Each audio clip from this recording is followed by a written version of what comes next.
இன்றைக்கி சமூகம் இப்படி ஒரு சமூக சீர்கேட்டில் இருக்கிறதுக்கு காரணமே இஸ்லாமிய வீடுகள் நம்முடைய ஊர்களில் இல்லை. இஸ்லாமிய வீடுகள்னு சொன்னால் குர்ஆன் அலமாரில் இருக்கக்கூடிய வீடுகளோ அல்லது ஹதீஸ் கித்தாபுகளை வாங்கி வச்சிருக்கக்கூடிய வீடுகளோ கிடையாது. எந்த இடத்துல ஷைத்தான் இல்லையோ அந்த அதுதான் அல்லாஹ்வுடைய அருள் பெற்ற வீடு, அதுதான் உண்மையான முஸ்லீம் வீடு. ஆனால் இன்றைக்கி பெரிய ஷைத்தானை நம்முடைய வீடுகளிலேயே டிவியுடைய உருவங்களில் வாங்கி வச்சு அதை பார்த்து கொண்டு இருக்கக்கூடிய நிலைமையில் தான் இன்றைக்கி சமூகம் இருக்குது. பெரும்பான்மையாக யாருக்கு தெரியாது சினிமா பார்க்குறது ஹராம்னு சொல்லி? எந்த பெற்றோருக்கு தெரியாது? எந்த பெற்றோருக்கு தெரியாது இப்படி ஒரு அந்நிய பெண்ணையோ அல்லது இப்படி ஒரு தோற்றத்தில் இருக்கக்கூடிய பெண்ணையோ தன்னுடைய பிள்ளை பார்க்கக்கூடாது, இதை பார்த்து வளரக்கூடாதுன்னு சொல்லி யாருடைய உள்ளத்தில் ஆசை இல்லை? யாருக்கு தெரியாது இசை கேட்குறது ஹராம்னு சொல்லி? யாருக்கு தெரியாது சீரியல் பார்க்குறது ஹராம்னு சொல்லி?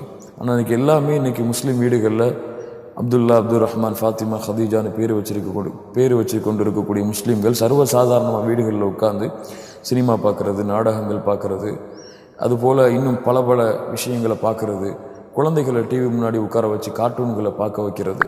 உங்களுக்கெல்லாம் தெரியும்னு நினைக்கிறேன். கார்ட்டூனை உருவாக்குனது இஸ்ரேல் தான் கார்ட்டூனை உருவாக்குச்சு. ஏன் உருவாக்குச்சு? குழந்தைகளுடைய என்டர்டெயின்மெண்ட்காக. குழந்தைகள் அதை பார்த்து சாப்பிடணும், அதை பார்த்து வேறு கவனங்களை திசை திருப்பாமல் இருக்கணுங்கிறதுக்காகத்தான் கார்ட்டூன் உருவாக்குச்சு. ஆனால் எந்த நாடு கார்ட்டூன் உருவாக்குச்சோ இஸ்ரேல், அந்த நாட்டில் கார்ட்டூன் பார்க்கக்கூடாது தன்னுடைய குழந்தைகள். ஏன்? என்னைக்கு இப்படி ஒரு வேடிக்கையான நிலைமையில் குழந்தைகள் வளருதோ அந்த குழந்தைக்கு ஒரு நோக்கம் இருக்காது, அந்த குழந்தைக்கு ஒரு ஃபோக்கஸ் இருக்காது. அந்த குழந்தை வளரும் பொழுது அல்லாவுக்காகவோ அல்லாவுடைய தூதருக்காகவோ மார்க்கத்துக்காகவோ வளராது. அது ஏதோ இப்படி சண்டை பிடிக்கணும், இப்படி ஒரு உலகத்தில் என்ஜாய்மெண்ட்டாக இருக்கணும், நிம்மதியாக இருக்கணுங்கிறதுக்காக ஒரு நோக்கத்தை கொண்டு தான் வளரும். இது போன்ற ஷைத்தான்கள் நமக்கெல்லாம் தெரியும். சினிமா பார்க்குறது ஹராம், நாடகம் பார்க்குறது ஹராம், இது போல் வீணான காரியங்களை குழந்தைகளை பார்க்க வைக்கிறது கூடாது, எல்லாமே தெரியும். ஆனால் தெரிஞ்சும் இந்த சமூகம் இன்னும் அதை விட்டு விலகலை. எவ்வளோ குர்ஆன் சுன்னாவை பேசினாலும், எவ்வளோ குர்ஆன் படி வாழணும், ஹதீஸ் படி வாழணும்னு பேசினாலும், இன்னும் எல்லா வீடுகள்லையும் சினிமா பார்க்கக்கூடிய பழக்கம், நாடகம் பார்க்கக்கூடிய பழக்கம், பெற்றோர்களும் பிள்ளைகளும் சேர்ந்து உட்கார்ந்து கொண்டு இது போல் அசிங்கமான விஷயங்களை பார்க்கக்கூடிய பழக்கம் இருக்கிறதுனால தான் இன்றைக்கி பெண் பிள்ளைகள் எல்லாம் நம்முடைய கட்டுப்பாட்டில் இல்லை. ஆண் குழந்தைகள் எல்லாம் வளரும் பொழுதே ஒரு பெண்ணை நோக்கமாக கொண்டு வாழக்கூடிய காதல், இது போல் ஒரு பெண்ணை நோக்கமாக கொண்டு கேர்ள் ஃப்ரெண்ட்ஸ் இந்த மாதிரி அவங்களோட வெளியே போகணும், அவங்களோட சுற்றணும், இந்த மாதிரி சினிமாவில் இருக்கிற மாதிரியே வாழணும், அந்த மாதிரி என்னுடைய வாழ்க்கை அமையணும், அப்படியே என்னுடைய காதலை நான் விரும்பணும், இப்படித்தான் சமூகம் மாறினதுக்கு காரணம் இந்த வீடுகளில் அரங்கேறக்கூடிய இது போன்ற அசிங்கங்கள் தான். அதனால் இந்த முஸ்லீம் சமூகம் என்னைக்கு இந்த டிவிகளை விட்டு, இந்த ஷைத்தான்கள் டிவி பார்க்குறது தவறு இல்லை, டிவியில் நல்ல விஷயங்கள், மார்க்க நிகழ்ச்சிகளை பார்க்குறோம், மார்க்கத்துடைய தொடர்பு ஏற்படுத்தக்கூடிய நிகழ்வுகளை பார்க்குறோம், இன்றைய உள்ள உலக நடப்புகளை பார்க்குறோம், அது தவறு இல்லை. ஆனால் சினிமாக்களை, சீரியல்களை, அசிங்கங்களை, பாடல்களை, இசைகளை நீங்கள் முஸ்லீம் வீடுகளில் பார்த்தீங்கன்னா ஒரு காஃபி வைக்கக்கூடிய சவுண்டை விட அதிகமாக சவுண்டு வச்சு பாடல்களை கேட்டுக்கொண்டு குழந்தைகளை ஆட விட்டு அவங்க பெற்றோர்கள் சந்தோஷம் அடையக்கூடிய நிலைமையில தான் சமூகம் இருக்குது. இல்லை மாஷா அல்லாஹ் பாதுகாத்தவங்களை தவிர. அதனால் பெற்றோர்கள் குறிப்பாக இதை விட்டு என்னைக்கு விலகுறாங்களோ அப்போ தான் இந்த வரக்கூடிய தலைமுறை இதை விட்டு தூரமாகி வரும். சினிமா இல்லாமல், நாடகம் இல்லாமல் வாழ முடியாத அளவுக்கு இன்றைக்கி தமிழ் சமூகம், தமிழ்நாடு மக்கள் மாறி இருக்கக்கூடிய இந்த நிலைமையில் அவங்கள பிரிக்க முடியாது. தமிழ் மக்களை சினிமாக்கள் இருந்து, சீரியல்களில் இருந்து பிரிக்க முடியாது. ஆனால் ஒரு ஈமான் கொண்டவன் அதை விட்டு பிரிஞ்சு தான் வாழணும். அப்படி தான் அல்லாஹ் அவங்களுக்கு வழிகாட்டுறான்.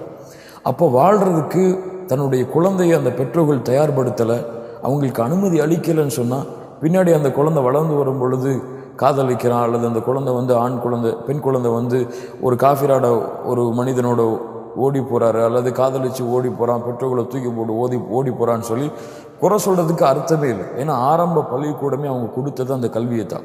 டிவிகள்லையும் சீரியல்களையும் அவங்க பார்க்க வச்சு உள்ளங்களை ஏற்றின அந்த அழுக்கு தான் பின்னாடி அவங்களுக்கு அழுக்காக மாறி அவங்க வழி தவறக்கூடிய நிலைமைக்கு கொண்டு போகுது. அதனால் முஸ்லீம் குடும்பம், இஸ்லாமிய குடும்பம்னு சொன்னால் எந்த இடங்களில் குர்ஆன் அதிகமாக ஓதப்படுதோ, குர்ஆனுடைய சபைகள் இருக்கோ, அல்லாஹ் குர்ஆனில் என்ன சொல்கிறான்னு சொன்னால், காஃபிர்கள் உங்களுடைய வீடுகளுக்கு அடைக்கலம் தேடி வந்தாங்கன்னு சொன்னால் அடைக்கலம் கொடுங்க. ஏன் அடைக்கலம் கொடுங்க? அவங்க அல்லாஹுடைய கலாமை கேட்கட்டும்னு சொல்கிறான்.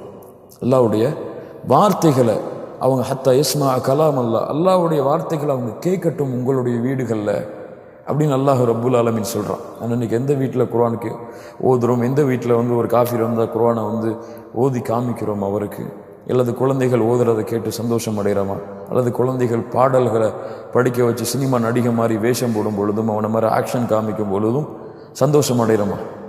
அல்ஹம்துலில்லாஹ் பெரும் மாற்றம் இருந்தாலும் இந்த மாற்றம் போதாது.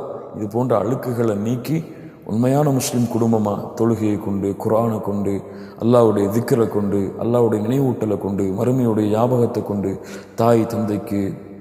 தந்தை தாய்க்கு 2 பேரும் பெற்றோர்களுக்கு எல்லாரும் அல்லாஹ்வுடைய அச்சத்தை அறிவுரை செஞ்சு கொண்டிருந்தாங்கன்னு சொன்னால் இந்த சமூகம் உண்மையான முஸ்லீம் சமூகமாக, இந்த குடும்பங்கள் உண்மையான முஸ்லீம் குடும்பங்களாக மாறும்.